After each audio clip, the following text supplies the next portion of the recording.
Today we're going to talk about how to know when it's time to break up with someone. It's always hard. Breaking up is never an easy decision for anyone involved. Sometimes we know deep down it's time to end things, but how do you know for sure? Well, we're going to give you some tips. So here's a few signs to look for. If you're no longer happy in the relationship, obvious sign, get out. Don't stay in that situation. You need to be happy, because if you're not happy, no one's going to be happy. Another one is if you've lost respect for your partner. You just kind of don't vibe with them anymore and you don't really want to be nice. You're no longer on the same page, you eye roll, you cringe whenever they talk, you no longer respect someone, and you've reached the point of no return.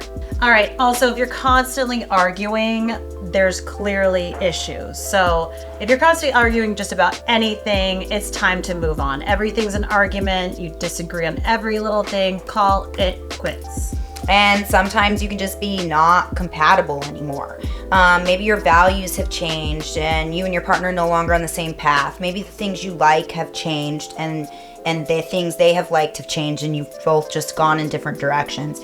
You're constantly compromising to keep the peace, but you get no compromise in return. These are all signs to end it. If you're no longer interested in spending time with your partner, that's another sign. Let's say you just want to be out with your friends, you don't even want to hang out and have dinners together. It might be time to move on then. You've lost a lot in common. And of course, these are just a few signs that it may be time to hit the road. And if you do choose to leave the relationship, here are some of our tips to make the breakup as pain-free as possible. So although we know breaking up is really hard to do, number one, always do it in person. It's never great to receive a breakup text, phone call, email. When you're on the receiving end of this, it sucks. So do it in person. Man up.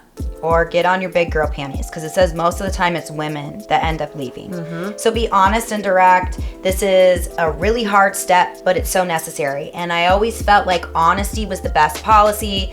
Directness will allow your partner to see clearly the reasoning behind your decision. And even if they don't, you've still been very open, honest, and direct without being hurtful. Exactly. So that's the next one. Always being kind and compassionate. Like, you loved this person once, even though that love is lost, doesn't mean you need to be hurtful or spiteful. So have compassion. Know that what either one of you is going through is difficult. Might not be the same feelings, but someone's going to be hurt. Number 4, don't get into a debate.